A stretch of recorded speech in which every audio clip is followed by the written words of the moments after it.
పట్టించుకోలేదు. ఇచ్చాం. కడప జిల్లా కమలాపురం పట్టణ ప్రాథమిక ఆరోగ్య కేంద్రంలో సూపర్వైజర్ కొండారెడ్డి స్టాఫ్ నర్సుల మధ్య వాగ్వాదం చోటు చేసుకుంది.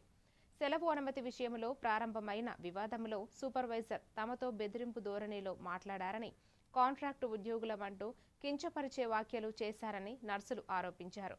మహిళా సిబ్బందిని గౌరవించకుండా వ్యవహరించడం వల్ల విధులు నిర్వహించడంలో ఇబ్బందులు ఎదురవుతున్నాయని వారు ఆవేదన వ్యక్తం చేశారు.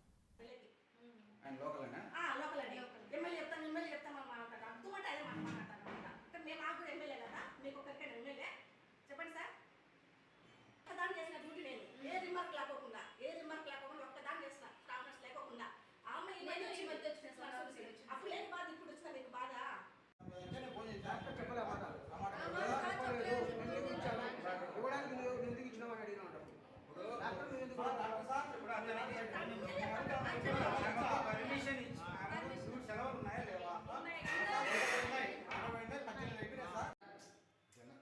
నాకేంటంటే ప్రజాసేవ మేము చూసుకొని మళ్ళీ సాల్వ్ చేసుకుని నేను ఆల్రెడీ చెప్పి ఆపండి అన్న ఇంటర్తో ఆమె లీవ్ ఆమె తీసుకునింది ఇంకా అనేసి అని చెప్పాను.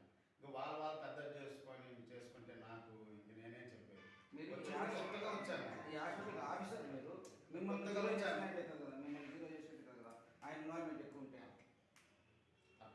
అది అట్లా కాదు. నేను వచ్చి 2 months అవుతాను అంటే నాకు గవర్నమెంట్ సెంటర్ కొద్దిగా 2 months అయినా 1 రోజు అయినా నేను ప్రైవేట్లో